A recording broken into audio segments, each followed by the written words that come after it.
जैसे ही मेरे घर में प्रवेश करो, सामने की मुख्य दीवार पर तथागत भगवान बुद्ध और बाबा साहब की प्रतिमा नजर आएगी। इस कोने में नजर डालो तो कार्यकर्ताओं के साथ मैंने की हुई कार्यों के फोटो नजर आएगी, और थोड़ा इधर नजर डालो तो पंचशील की ध्वजाओं के साथ ओम मने पद्मे के मंत्र के साथ तोरण, भगवान बुद्ध की मूर्ति और बाबा साहब की तस्वीर नजर आएगी। अगर मन मंदिर बनाओगे तो घर भी बुद्ध विहार बनेगा। लोग भारत को बुद्धमय बनाने की बात करते हैं, लेकिन लोग सुबह जल्दी उठकर ध्यान नहीं करते। 20-25 मिनट रोज सूत्र पठन की आदत नहीं डालती। 10 मिनट मंगल मैत्री करके जगत के प्रति मैत्री भाव की प्रैक्टिस नहीं करते। लोग भौतिक सुखों के पीछे दौड़ रहे हैं, लेकिन मन में सुख शांति संतोष कहाँ से आएगा? तो धर्म से आएगा। उसी धर्म को लोगों ने लिस्ट से दूर कर रखा। धर्म, बाबा साहब की बातें, धर्म की चर्चा, धर्म के समारंभ केवल दिखावा मात्र बन के रह गया है।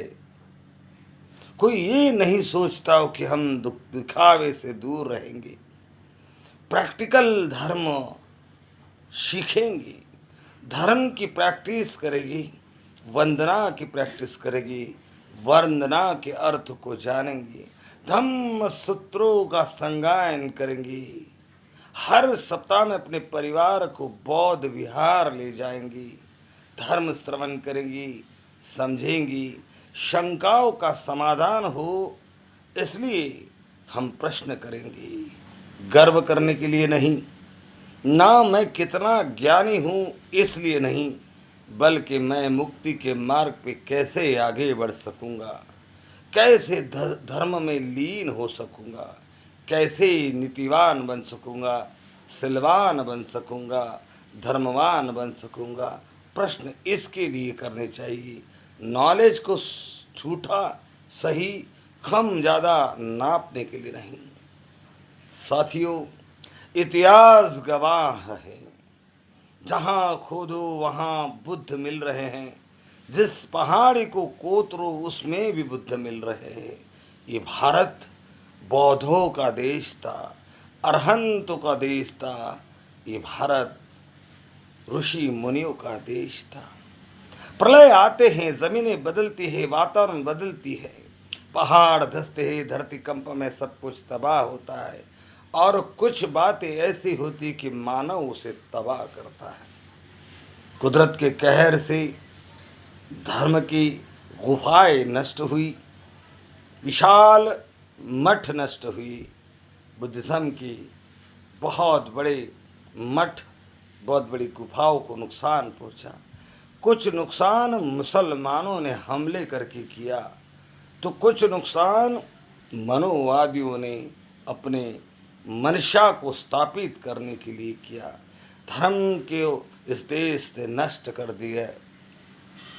हम उन्हीं बौद्धों की संतानें हैं, उन्हीं अरहंतों की संतानें हैं, हम उन्हीं सोतापन्न सकृदागामी थवीरों की संतान हैं। बार बार किताबों से समझाया जा रहा है, कैडर कैंपों से समझाया जा रहा है, फिर भी अगर समाज धर्म पढ़ने को तैयार नहीं, धर्म समझने को तैयार नहीं, धर्म सीखने के लिए समय निकालने के लिए अगर तैयार नहीं, तो हम कभी भी भारत में नैतिकता को प्रस्तापित नहीं कर पाएंगे, अहिंसा करुणा मैत्री को प्रस्तापित नहीं कर पाएंगे, ना हम अपने स्वयं का उद्धार कर पाएंगे, ना हम हमारे समाज का उद्धार कर पाएंगे। एक ही रास्ता है, मिशन के प्रति प्रामाणिक होना, मिशन के लिए काम करना, जन जन को मिलना,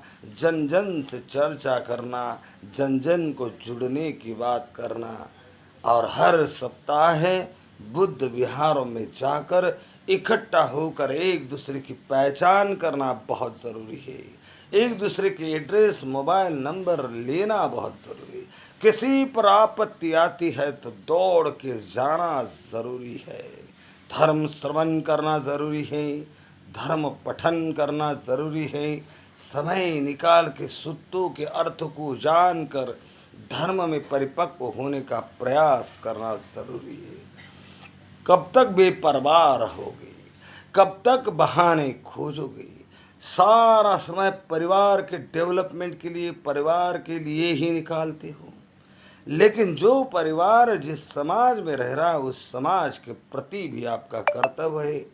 और जो समाज गुलाम है, मानसिक गुलाम है, आर्थिक गुलाम है, सामाजिक गुलाम है, शैक्षणिक गुलाम है, उसके उत्थान के लिए आपका इकट्ठा होकर उसके लिए काम करना भी ज़रूरी है।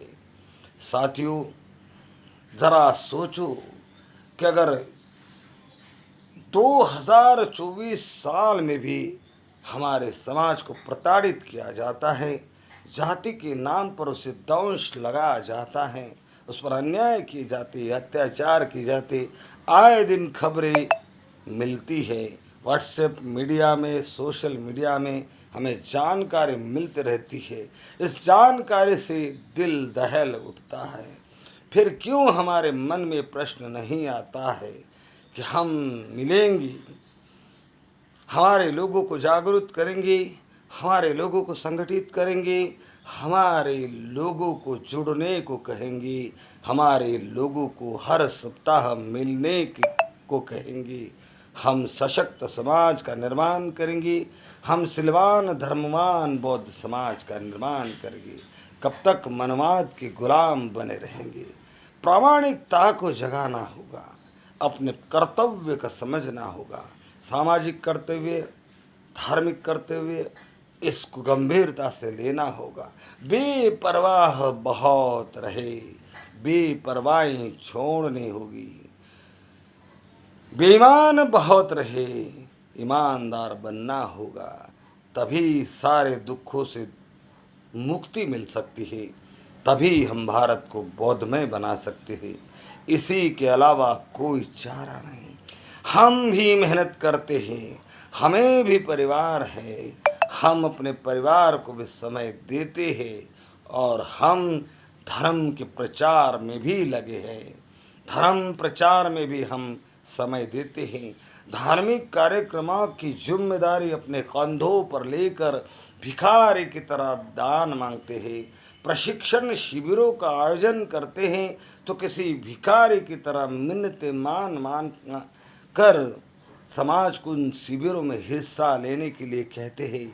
उद्देश्य एक ही होता है, ये कुछ जान जाए, कुछ समझ ले, ये सक्रिय हो जाए, ये जुड़ जाए, ताकि मेरा समाज संगठित हो जाए, मेरा समाज एक दूसरे के दुखों में दौड़ने के लिए सक्रिय हो जाए, मददगार बन जाए, ताकि समाज पे आने वाली आपत्तियों से हम समाज को बचा सकें।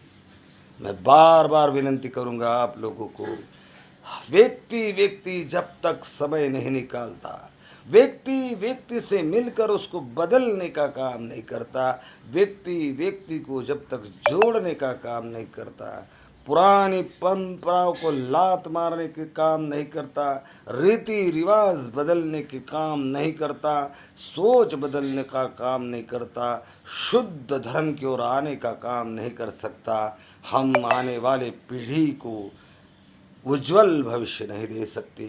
हमें आने वाली पीढ़ी याद रखे, इसके लिए काम करना चाहिए। हमें परिवर्तन लाने के लिए काम करना चाहिए। सोच, व्यवहार, वाणी, सब कुछ बदलाव के लिए काम करना चाहिए। जय भीम, नमो बुद्धाय।